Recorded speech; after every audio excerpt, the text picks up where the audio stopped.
Assalamualaikum Bre, selamat datang kembali di Guru Gembul Channel. Maaf belepotan, pulpennya ternyata bleber-bleber, hujan lagi.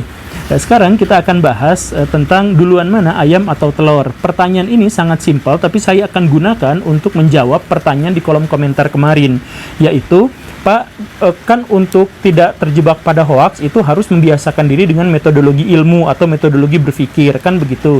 Nah, tapi nggak pernah dijelaskan metodologi ilmu itu bagaimana. Nah, sebenarnya saya sering sekali menggunakan metodologi ilmu dalam skup yang sangat terbatas di video-video saya yang kemarin. Tapi biar lebih jelas, saya akan gunakan metodologi ilmu itu secara eksplisit dalam penjabaran untuk menjawab pertanyaan klasik ini. Duluan mana ayam dengan telur? Sekarang saya tanya pada Baraya, duluan mana ayam dengan telur?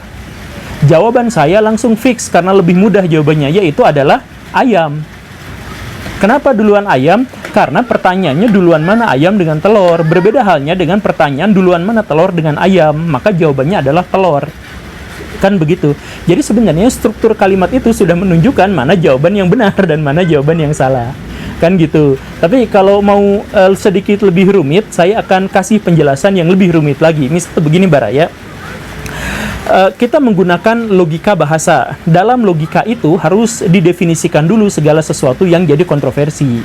Kan begitu. Nah, ayam, apakah sudah terdefinisikan? Sudah. Ayam sudah terdefinisikan dengan jelas. Di situ ada golongannya, di situ sudah ada identitasnya. Dua hal pembentuk definisi itu sudah ada dalam diri ayam. Kereta lewat.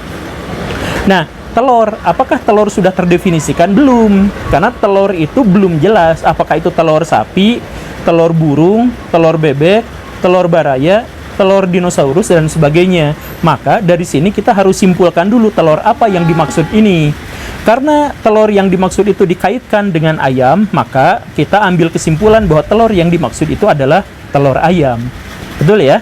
Berarti kalimat yang lebih lengkapnya itu adalah duluan mana telur ayam dengan ayam. Itu kalimat lengkapnya. Nah, kalau sudah seperti itu, maka jawabannya itu apa? Jawabannya adalah duluan ayam. Kenapa? Gini Baraya, duluan mana ayam dengan telur ayam? Kan begitu ya.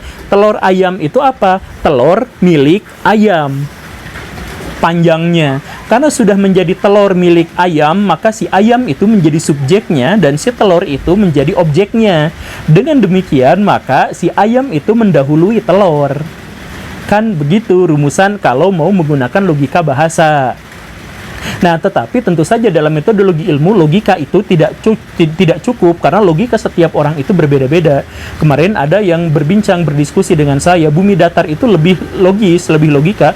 Menurut saya, logika itu tidak cukup untuk membuktikan sesuatu. Sains itu tidak menerima hanya logika saja.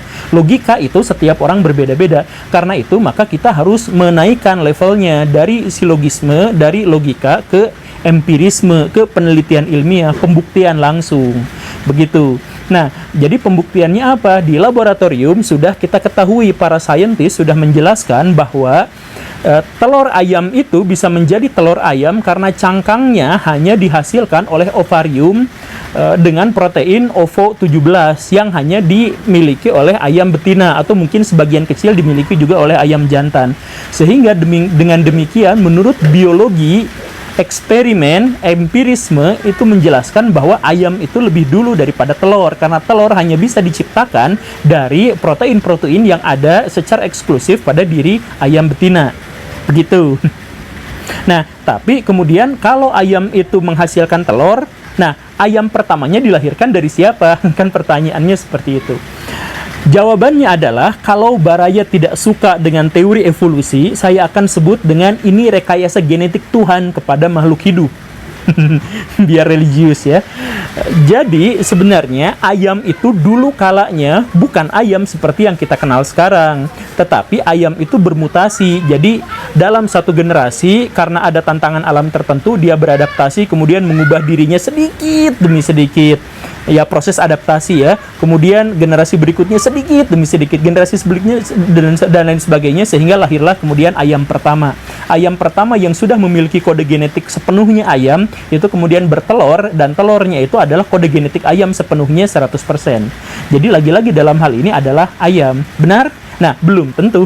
Jadi metodologi ilmu yang terakhir itu adalah Baraya, please tetap terbuka terhadap realitas. Jadi misalkan begini, kalau evolusi itu atau kalau rekayasa genetik Tuhan itu menciptakan ayam sedikit demi sedikit dari nenek moyang ayam yang sebelumnya ayam, nah bisa aja kan rekayasa genetik atau evolusi itu terjadinya di dalam telur. Bisa saja. Kalau mau menggunakan logika itu, silahkan saja.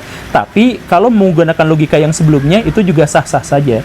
Jadi dalam hal ini, sains itu selalu terbuka, khususnya dalam hal interpretasi. Jadi kalau ada pernyataan-pernyataan saintis yang mengatakan begini dan begitu dan sebagainya, kita sama-sama menyatakan bahwa kebenaran sains itu adalah kebenaran yang terus-menerus harus diuji dan sangat mungkin untuk berubah, terbuka untuk diperdebatkan.